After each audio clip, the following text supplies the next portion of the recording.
পর্যন্ত আমার কোনো ভিডিও শেয়ার করতে বা ভিডিও শেষ পর্যন্ত শুনতে কাউকে বলি নাই, কিন্তু আজকে আমি অনুরোধ করবো আমার ভিডিওটা শেষ পর্যন্ত দেখবেন এবং যত ইচ্ছা তত শেয়ার করবেন, যত সম্ভব প্রত্যেকটা হিন্দুর কাছে পৌঁছায় দেবেন। বাংলাদেশের হিন্দু সম্প্রদায়ের মেয়েদের বা মহিলাদের নিয়ে কী ধরনের এক ধরনের নোংরা ক্যাম্পেইন চলতেছে, কী ধরনের তাদের স্লাট শেমিং করা হইতেছে, ওইটা আমি আজকের ভিডিওতে তুলে ধরবো।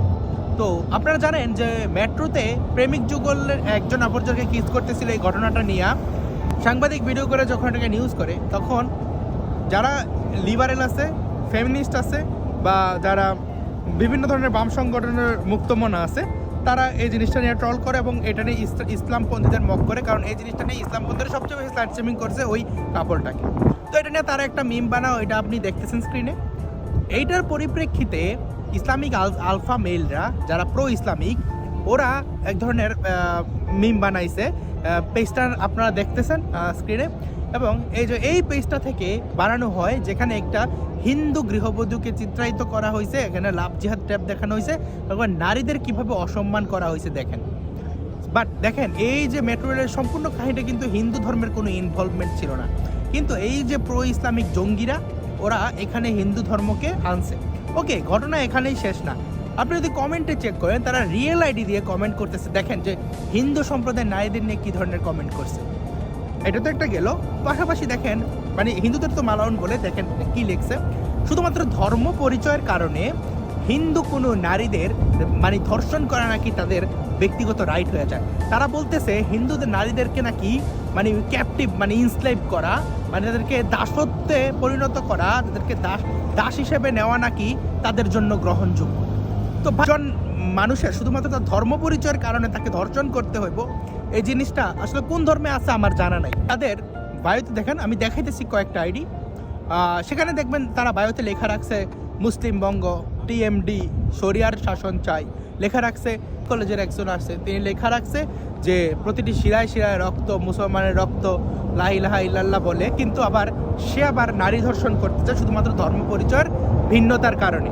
এবং একজন এমনও কমেন্ট করছে যে এই যে বাম, যারা সেকুলার, যারা মানে লিবারেল, তারা নাকি সব মিলে হিন্দু, অথচ বামেরা সবচেয়ে বেশি একদম সফট ইসলামিক হিসেবে কাজ করে, সবচেয়ে বেশি হিন্দু বিদ্বেষী। সম্পূর্ণ ঘটনাটার স্ক্রিন রেকর্ড আমি দেওয়া দিব কমেন্ট বক্সে, প্রত্যেকটা কমেন্ট দেওয়া দিব। যে রিয়েল আইডিগুলা এখানে কমেন্ট করছে আপনারা দেখবেন।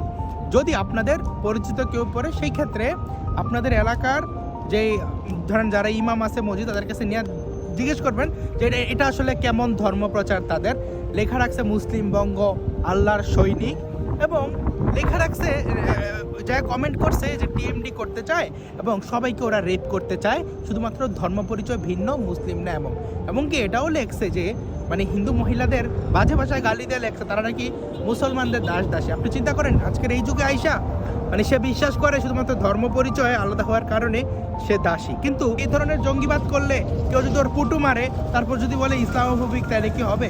তো এই যে রেপ থ্রেট, পটেনশিয়াল এই যে রেপিস্ট কুত্তার বাচ্চাগুলা, এই ধরনের জঙ্গির বাচ্চা যাদের ধরেন মা বাবার ঠিক নাই এবং যাদের চরিত্র ঠিক থাকে, তাহলে মা তাকে শেখানো উচিত যে অন্য মেয়েদের কিভাবে রেসপেক্ট করতে হবে।